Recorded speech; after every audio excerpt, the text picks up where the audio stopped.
नमस्कार, स्वागत आप सुनो जॉब अभी तक की में। आइए देख लेते हैं विद्यार्थी जीवन से प्रमुख खबरें।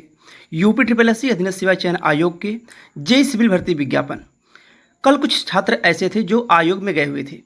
आयोग में सचिव जी द्वारा क्या कुछ बातें हुई भर्ती विज्ञापन को लेकर, जेई सिविल में पद बढ़ेंगे या नहीं बढ़ेंगे, जेई सिविल की परीक्षा कब तक हो सकती है, पीटी 23 स्कोर कार्ड से जो विज्ञापन अभी तक आए हैं उनकी परीक्षा कब तक हो सकती हैं, वहीं जेई इलेक्ट्रिकल जेई मैकेनिकल का विज्ञापन कब देखने को मिलेगा, क्या पीईटी 21-22 को एलिजिबल किया जाएगा या नहीं किया जाएगा, वहीं बीटेक वालों को लेके क्या इनको आवेदन करने का मौका दिया जाएगा या नहीं दिया जाएगा, संपूर्ण जानकारी मिलेगी। जो लोग चैनल पे नए हो चैनल को सब्सक्राइब कर लें और शेयर भी करें, क्योंकि यूपी ट्रिपल एस सी हो या अधीनस्थ सेवा चयन आयोग के आने वाली भर्ती विज्ञापन की कोई भी जानकारी हो, सबसे पहले सटीक जानकारी इस चैनल के माध्यम से देखने को अभी तक मिली आप लोगों को और आगामी भी मिलती रहेगी। इसलिए चैनल को सब्सक्राइब कर लें और शेयर भी करें। आइए बात करते हैं विस्तार से। ट्रिपल एस सी अधीनस्थ सेवा चयन आयोग द्वारा कल कुछ छात्र आयोग गए हुए थे। तो आयोग में जेई सिविल भर्ती विज्ञापन जिसका आवेदन चल रहा है, इसको लेकर बातें रखी गई। क्या पीटी 21-22 बीटेक और उसके साथ साथ में परीक्षा कब तक हो सकती, सिलेबस कब तक आएगा, इनकी जानकारी मिली। पहली जानकारी ये कि पीटी 23 स्कोर कार्ड से विज्ञापन आया है तो पीटी 23 वाले ही एलिजिबल रहेंगे, ये साफ साफ कहा गया। वहीं बीटेक वाले जो आवेदन कर रहे हैं, बीटेक को अलाउ नहीं किया गया है, केवल वही आवेदन कर सकते हैं जो लोग डिप्लोमाधारी हों और साथ में पीटी 23 क्वालिफाई हो, यानी पीटी 23 में परीक्षा दिए हों। क्वालिफाई की बात नहीं, बस केवल परीक्षा दिए हो पीटी 23 के। सचिव जी द्वारा बताया गया कि भर्ती नियमावली के अनुसार ही होगी और नियमावली में डिप्लोमा वाले ही एलिजिबल हैं। और डिप्लोमा में कौन कौन सी डिग्री समकक्ष है, यानी डिप्लोमा समकक्ष है, वो भी नोटिफिकेशन में साफ साफ बता दिया गया है कि डिप्लोमा वाले भी अगर समकक्ष की बात करें तो डिप्लोमा में भी क्या क्या समकक्ष है वह भी नोटिफिकेशन में यानी कि आपके विज्ञापन में बताया गया है। तो आप लोग वहाँ से जाके अपना समकक्ष देख सकते हैं कि डिप्लोमा के समकक्ष क्या क्या है। लेकिन बीटेक वालों को अलाउ नहीं किया गया है। तो सचिव द्वारा दो बातें स्पष्ट की गई। पहली ये कि पीटी 21-22 को अभी मौका देने की कोई बात नहीं है, ना ही आगे कैसी कोई उम्मीद है। पहली बात तो ये हो गई।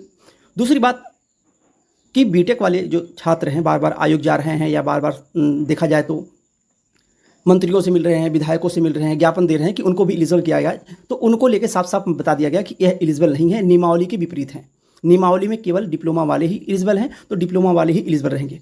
फिर बात रखी गई अगर बीटेक के छात्र ज़्यादा आवेदन कर दिए तो, और सचिव द्वारा कहा गया कि अगर बीटेक वाले ज़्यादा आवेदन कर दिए तो परीक्षा से पहले एक बार डिप्लोमा को अपलोड कराया जाएगा। जिस तरह से ITI इंस्ट्रक्टर में ऐसा हुआ था कि डिप्लोमा को अपलोड कराया गया था, उसी तरह से डिप्लोमा अपलोड कराया जाएगा। जो लोग योग्यता रखते हैं, जिनके पास डिप्लोमा है और पीटी 23 दिए हैं, वही लोग फिर परीक्षा दे पाएंगे, बाकी सबको बाहर कर दिया जाएगा। तो दो चीज़ें एक क्लियर हो गई कि जो ज़्यादा आवेदन चल रहा है बिना योग्यता के, जो लोग आवेदन कर रहे हैं बिना योग्यता, कहने का मतलब ये है कि जो लोग डिप्लोमाधारी नहीं हैं। देखिए बीटेक वाले जो छात्र हैं वह कहीं ना कहीं निराश बहुत होंगे कि उनको एलिजिबल नहीं किया गया है। तो हमारे कहने का मतलब ये नहीं कि उनको बाहर कर दिया जाए या उनको अंदर ले लिया जाए, यह आयोग और शासन पे डिपेंड करता है कि आयोग और शासन इस पर क्या निष्कर्ष आगे चल के लेता है। लेकिन कल की जानकारी के अनुसार बीटेक वालों को साफ साफ आयोग के सचिव द्वारा कहा गया कि यह नियमावली में नहीं है, इनको बाहर कर दिया जाएगा।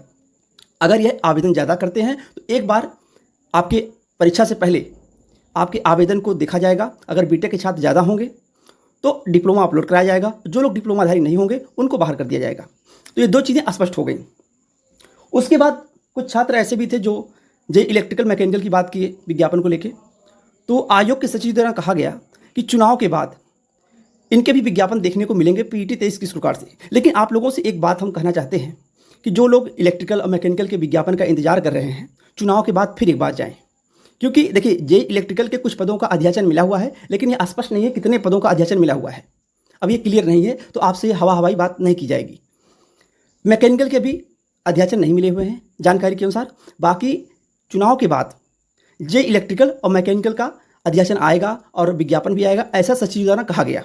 अब आप लोग दबाव बनाएंगे तो जो अध्याचन मिले हुए हैं उनका विज्ञापन पीटी 23 की स्क्वाड से जारी हो जाएगा। तो ये रही कुछ भर्ती विज्ञापनों की जानकारी। और परीक्षा की बात की गई कि जेई सिविल की परीक्षा कब तक हो सकती है। जैसा कि इस चैनल के माध्यम से आपको बताया गया था, आज के एक माह पहले ही, यानी आवेदन स्टार्ट होने के और पहले और बाद में भी बताया गया आपको कि देखिए जेई सिविल विज्ञापन हो, चाहे पीटी 23 के स्कोर कार्ड से जो 8 विज्ञापन जारी हुए हैं, चाहे आयुर्वेद फार्मासिस्ट हो, चाहे मेडिकल लाइन का हो, चाहे एग्रीकल्चर का हो, चाहे टेक्निकल।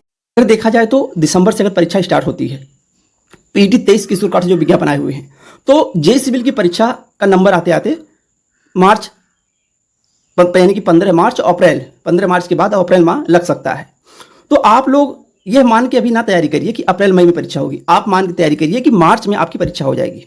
सिलेबस भी आपके आवेदन के बाद देखने को मिल जाएगा।